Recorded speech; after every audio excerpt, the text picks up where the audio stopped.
எல்லாருக்கும் வணக்கம். ஸோ இந்த வீடியோவில் வந்து நம்ம எப்படி பார்ட்டி கிரியேட் பண்ணுறதுங்கிறத நம்ம பார்க்க போகிறோம். ஸோ ஆரம்பிக்கலாமா? ஓகே. ஸோ இப்போ இங்கே வந்து நான் பார்ட்டிஸுங்கிற ஆப்ஷன் நான் கிளிக் பண்ண போகிறேன். பார்ட்டிஸ் கிளிக் பண்ணதுக்கப்புறம் ரைட் ஹேண்ட் டாப் கார்னரில் வந்து எனக்கு கிரியேட் பார்ட்டிங்கிற ஆப்ஷன் தெரிய வரும்.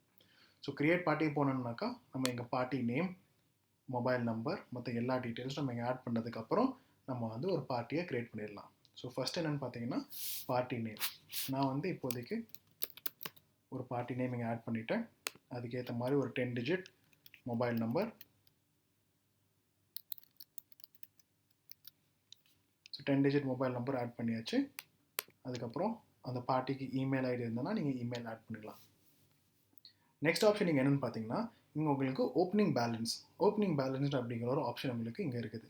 ஸோ ஓப்பனிங் பேலன்ஸிங் என்னென்னு பார்த்தீங்கன்னாக்கா இப்போது இந்த பார்ட்டி, அதாவது காத்ரி, இந்த பார்ட்டி வந்து உங்களுக்கு வந்து உங்களோட ஏற்கனவே பிஸ்னஸ் பண்ணியிருக்காரு. அதாவது இப்போது வந்து இவர் ஒரு கஸ்டமராக இருந்தனா நீங்கள் வந்து ஏற்கனவே இவரோட நீங்கள் பிஸ்னஸ் பண்ணியிருக்கிறீங்க. அதாவது நீங்கள் வந்து ஏதாச்சும் ஒரு ப்ராடக்ட் இவருக்கு விற்றுருக்கிறீங்க.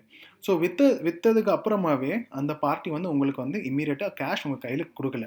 ஸோ அப்படின்னா ஏதோ ஒரு பேலன்ஸ் இருக்குது இல்லைங்களா? ஸோ இப்போ வந்து ஒரு 1000 ரூபா ப்ராடக்ட் வந்து நான் இந்த பார்ட்டி கொடுத்ததுக்கப்புறம் அந்த பார்ட்டி வந்து எனக்கு ஒரு 500 ரூபா தான் கொடுத்துருக்காரு. ஸோ ரிமைனிங் அந்த 500 ரூபா இருக்குது. அதுதான் இந்த பார்ட்டியோட ஓப்பனிங் பேலன்ஸாக இருக்கும். ஸோ 500. நான் இப்போ ஏற்கனவே சொல்லிட்டேன் இந்த பார்ட்டி வந்து நம்மளுக்கு கஸ்டமராக இருக்கணும் அப்படின்னு சொல்லிட்டு. அந்த மாதிரி தான் நீங்கள் இப்போ சினாரி இமேஜின் பண்ணிக்கணும். ஸோ இவர் வந்து இப்போ நம்ம ஒரு கஸ்டமராக நம்ம இமேஜின் பண்ணிக்கிறோம். ஸோ கஸ்டமர்னு பார்த்தீங்கன்னாக்கா இங்கே வந்து நீங்கள் டூ கலெக்ட் ஆட் பண்ணிக்கணும். டூ பே கிடையாது, டூ கலெக்ட். ஸோ இங்கே ஒரு ஆப்ஷனும் இருக்குது, உங்களுக்கு டூ கலெக்டும் பண்ணிக்கலாம், இல்லை டூ பேயும் பண்ணிக்கலாம்.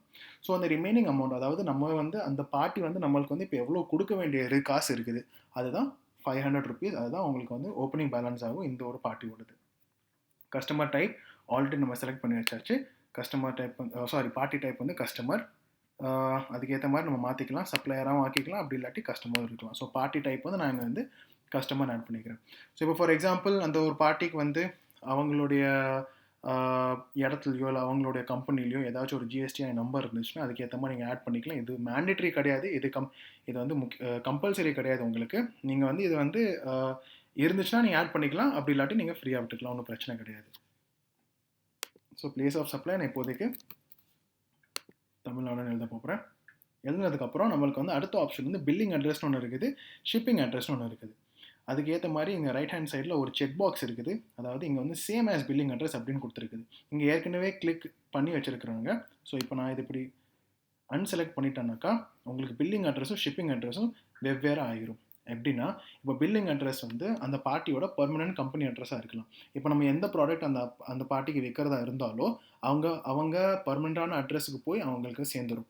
இப்போ ஷிப்பிங் அட்ரஸ் என்னன்னு பார்த்தீங்கன்னாக்கா இப்போ பார்ட்டி சொல்லுவாங்க, எனக்கு வந்து இந்த ப்ராடக்ட் வந்து என்ன பில்லிங் அட்ரஸில் வர வேணாம், நான் இப்போதைக்கு அந்த இடத்துல இல்லை, ஸோ என்கிட்ட வேறு ஒரு அட்ரஸ் இருக்குது, அது நான் வந்து உங்களுக்கு இப்போ கொடுத்துட்றேன், அது மூலயமா என் ப்ராடக்ட்டை எனக்கு டெலிவரி பண்ணிடுங்க அப்படின்னு சொன்னோன்னா அதுதான் நமக்கு ஷிப்பிங் அட்ரஸாக ஆகும். ஸோ ஷிப்பிங் அட்ரஸ் வந்து அது வந்து ஒரு பார்ட்டியோட தேவையை பொறுத்து அவங்களுக்கு வந்து இப்போ வந்து அவங்க பில்லிங் அட்ரஸில் அப்படி இல்லைன்னா நம்ம வந்து ஷிப்பிங் அட்ரஸில் நம்ம வந்து அவங்களுக்கு ப்ராடக்ட் டெலிவர் பண்ணிக்கலாம். ஸோ அப்படி இல்லை, அந்த பார்ட்டி வந்து ரெண்டுமே ஒரே அட்ரஸ் தான், என் பில்லிங் அட்ரஸும் ஒன்று தான், என் ஷிப்பிங் அட்ரஸும் ஒன்று தான் அப்படின்னு சொன்னோம்னாக்கா நம்ம இங்கே வந்து டிக் மார்க் போட்டுட்டு இங்கே வந்து நம்ம அட்ரஸ் எழுதிடலாம். நான் இப்போ வந்து சும்மா டெஸ்ட் அட்ரஸ்னு அப்படின்னு மென்ஷன் பண்ணிக்கிறேன். ஸோ நெக்ஸ்ட் ஆப்ஷன் என்னென்னு பார்த்தீங்கன்னா நமக்கு வந்து என் கிரெடிட் பீரியட் ஒன்று இருக்குது, கிரெடிட் லிமிட் ஒன்று இருக்குது. கிரெடிட் பீரியட் வந்து நம்ம அதாவது இப்போது இந்த பார்ட்டி காத்ரிங்கிற ஒரு பார்ட்டி வந்து நமக்கு வந்து எவ்வளோ நாளுக்குள்ளே நம்மளுக்கு வந்து எப்பயுமே ஒரு பேமெண்ட் மேக் பண்ணணும், சரிங்களா? இப்போ வந்து 500 ரூபா இருக்குது. ஸோ 500 ரூபா வந்து எனக்கு வந்து 20 நாளுக்குள்ளே வேணும்னா 20 நாள் இங்கே மென்ஷன் பண்ணிக்கலாம், 30 நாள்னா 30 நாள் கூட மென்ஷன் பண்ணிக்கலாம். ஸோ நான் இப்போதைக்கு 20 நாள் நான் மென்ஷன் பண்ணிக்கிறேன். 20 நாளுக்குள்ளே எனக்கு வந்து அந்த 500 ரூபா கிடச்சே ஆகணும்.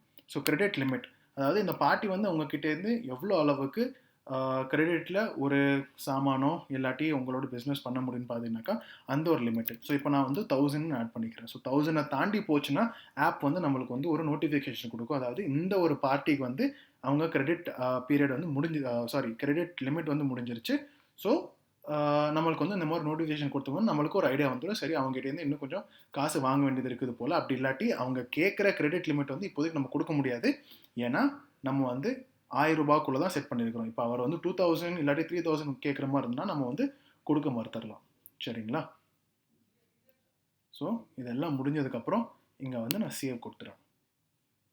சேவ் கொடுத்ததுக்கப்புறம் நம்மளுக்கு வந்து காத்ரிங்கிற ஒரு பார்ட்டி வந்து சக்ஸஸ்ஃபுல்லாக ஆட் பண்ணியாச்சு. ஸோ காத்ரிங்கிற ஒரு பார்ட்டி வந்து நம்மளுக்கு வந்து இப்போ கஸ்டமராக ஆட் ஆயிருக்காரு. சரிங்களா?